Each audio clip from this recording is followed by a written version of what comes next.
Hi, Achim from InnerSpace Explorers. I basically wanted to start a new series with how to and show you some technical stuff, but I actually hurt my arm pretty bad last week, which means I can't really move my right arm. So I decided to talk a little bit about something else, for which I had to go in the suit, which was a very interesting experience. But yeah, that's done. So I thought we talk a little bit about Drysuit Pockets, because that's a question that pops up at least once a week. And then all these discussions that start, what goes left, what goes right, what should be in these pockets, and so on and so on. And there's so many people with very different opinions on it, so I thought it's probably a good idea to clarify that. The nasty sound in the background is Nala, as always. Unhappy that she's not in the picture. Alright, so I wanted to talk about Drysuit Pockets in general a little bit, or let's say pockets, because they can obviously also be on a wetsuit.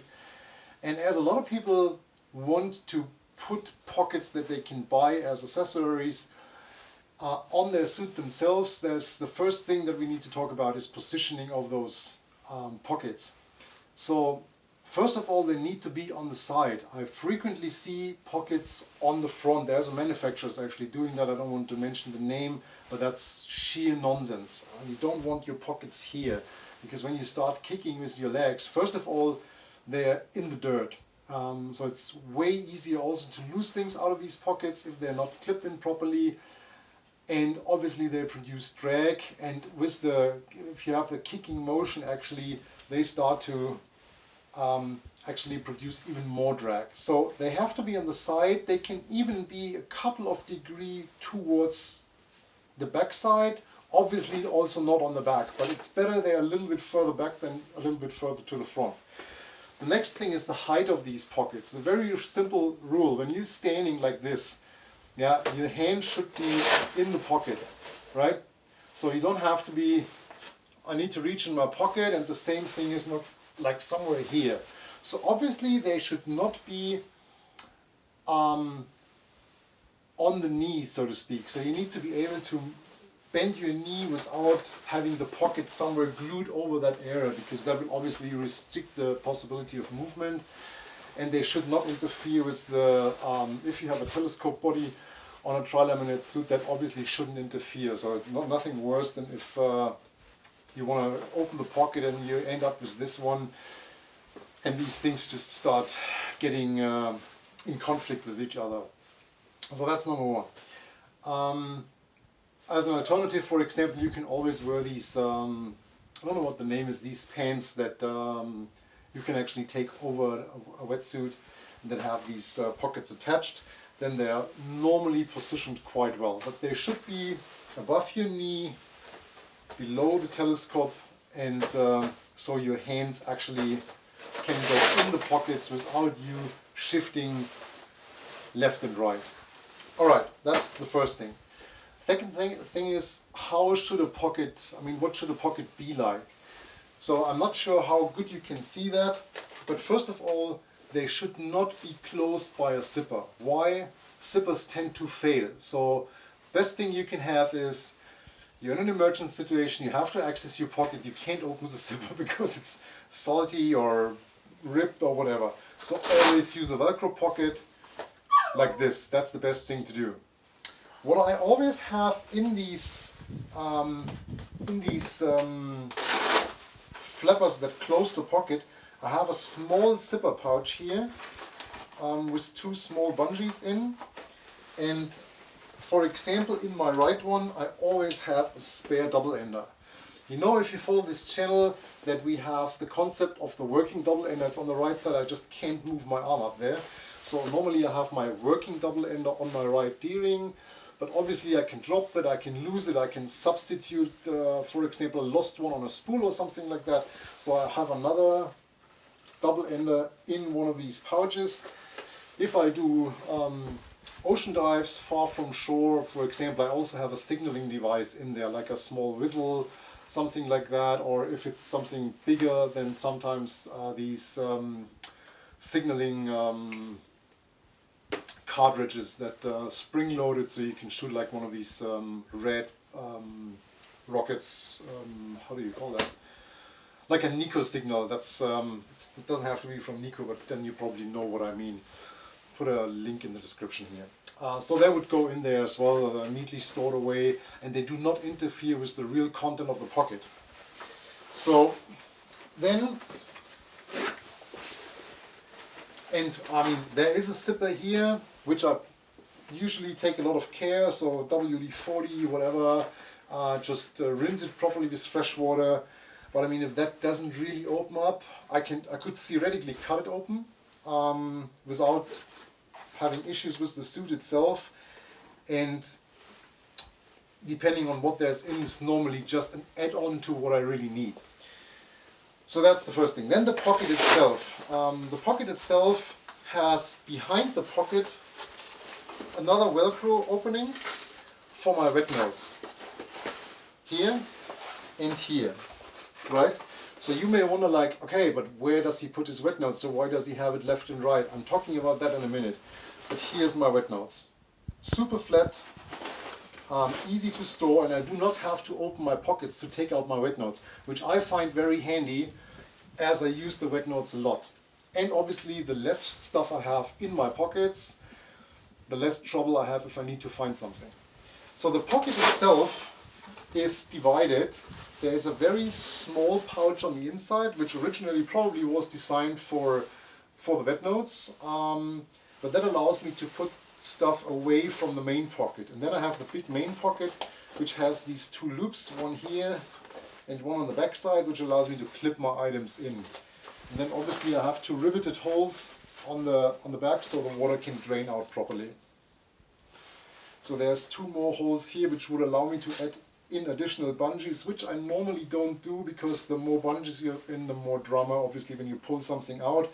I've seen a lot of people that have a straight bungee going from here to the one on the back side to clip in items. That's pretty handy if you use a lot of small items. For example, these super tiny spools that we use as jump spools, they only have like 10 to 15 meters of line, depending on what kind of line you use.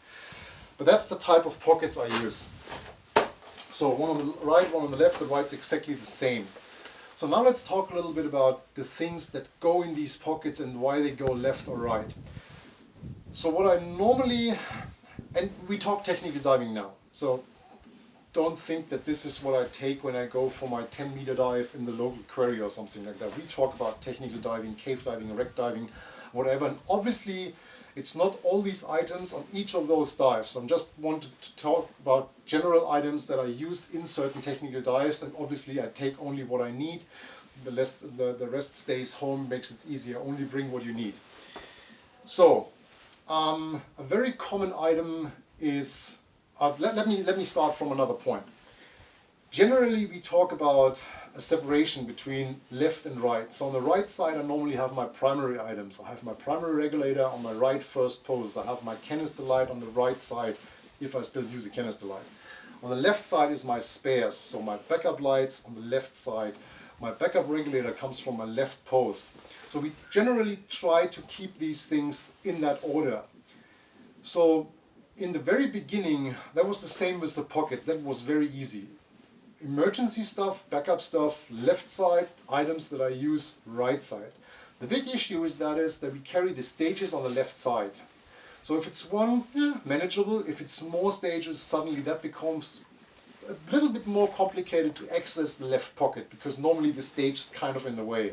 So either you have to go underneath the stage or you have to go around, depending on how the stage sits, etc., etc.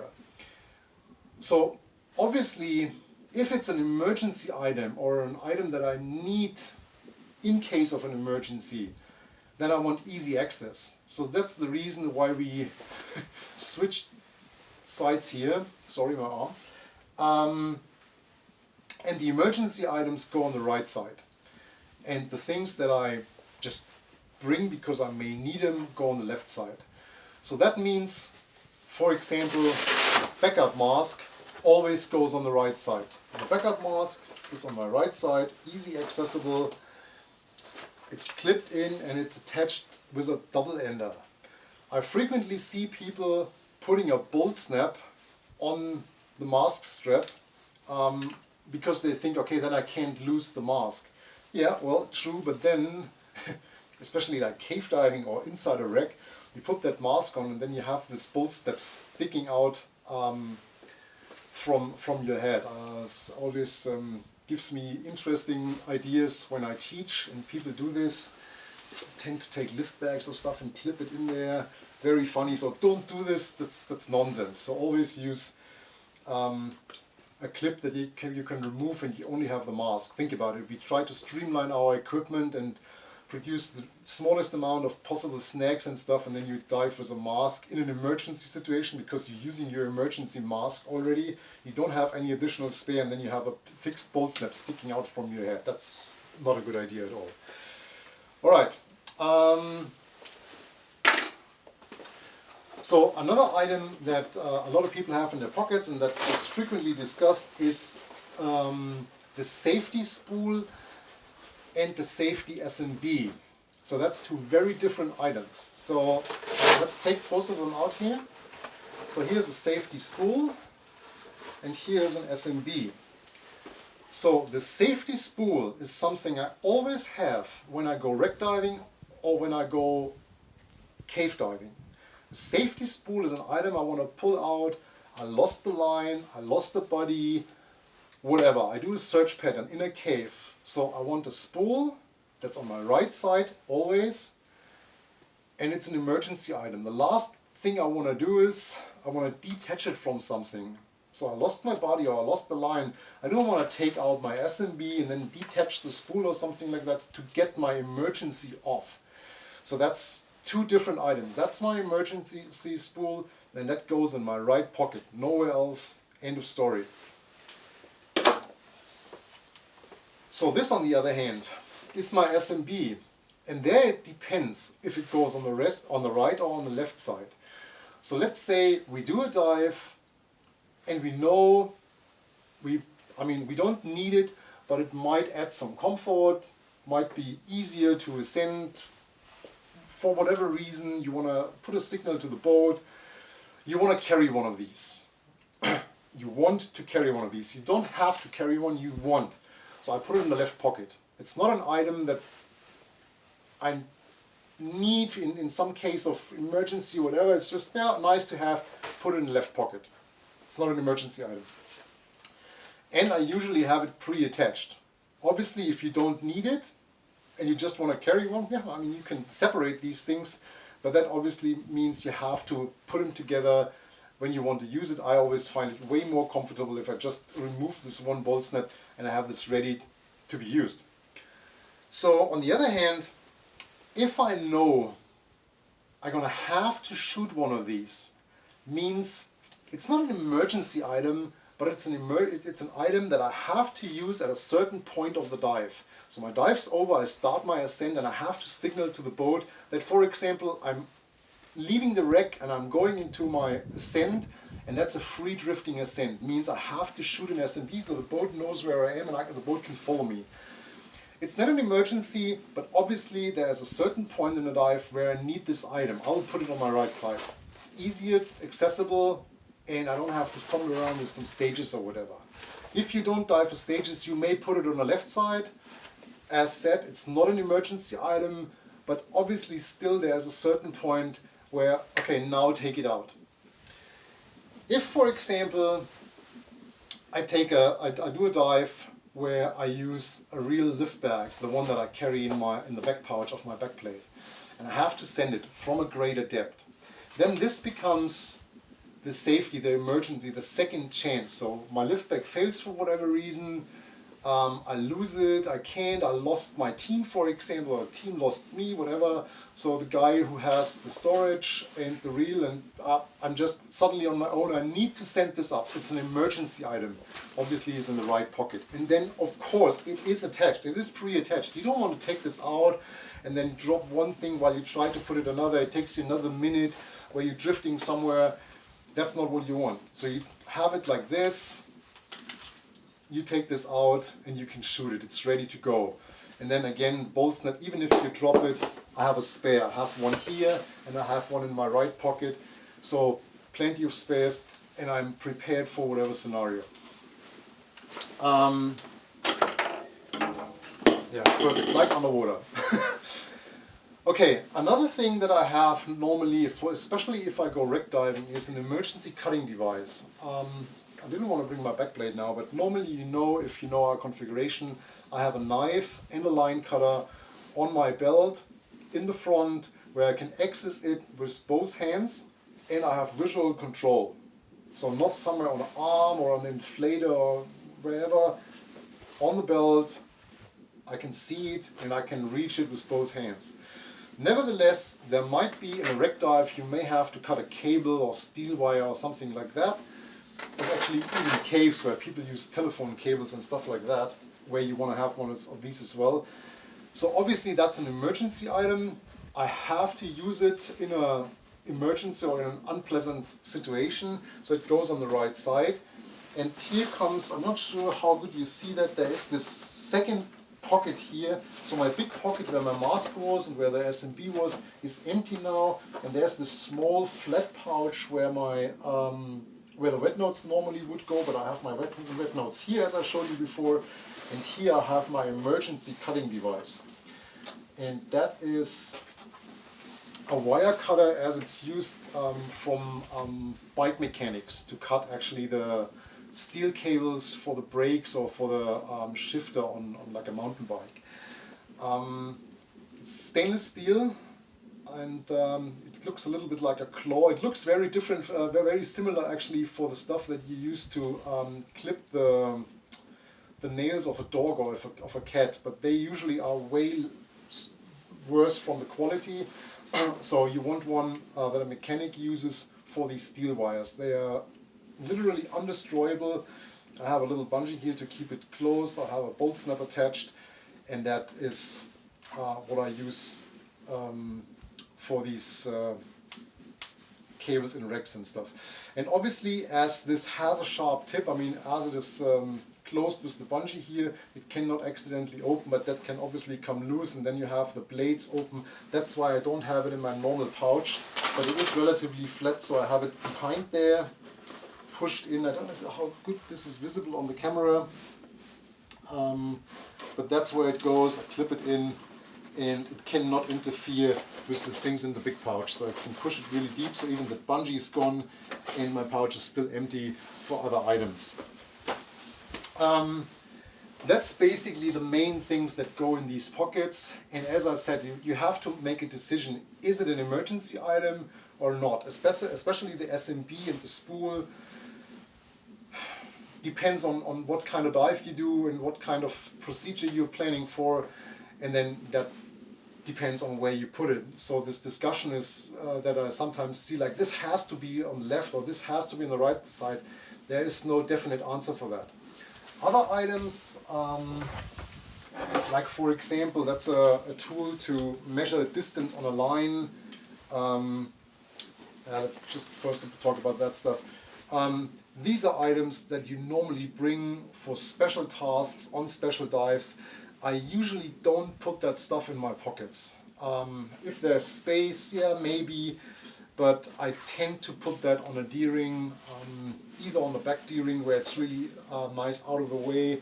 It may, depending on how many stages I take, I may take it on the hip D-ring, but normally it goes on the back D-ring.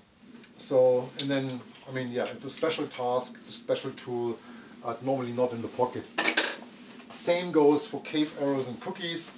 We don't use cookies in ISE, but that's a different story. At least not for directional purpose.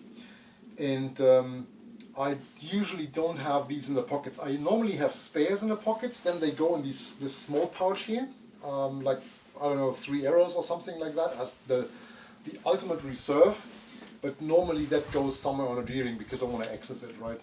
And so that normally doesn't go, so that the tail, pigtail normally doesn't go somewhere in the pocket. Because if I go in the cave, I mean, I need one right in the beginning and then that continues, so I don't want to take this out, in and out of the pocket all the time. So it goes on a D-ring where I can access it, I can stretch it out, take an arrow, work with it, put another one back and so on. And as I said, it's just like 3 of these in the small zipper pouch here on the right side. All right. I hope this clarifies a little bit about the Drysuit Pockets and helps to answer a couple of these questions. If you have comments, ideas, recommendations, whatever, please feel free to put them in the comment section. If you want me to answer, definitely, and you want to discuss things, please check out the Patreon site. Other than that, thanks for watching, thanks for your time, stay safe, and I'll see you in the next video. Bye-bye.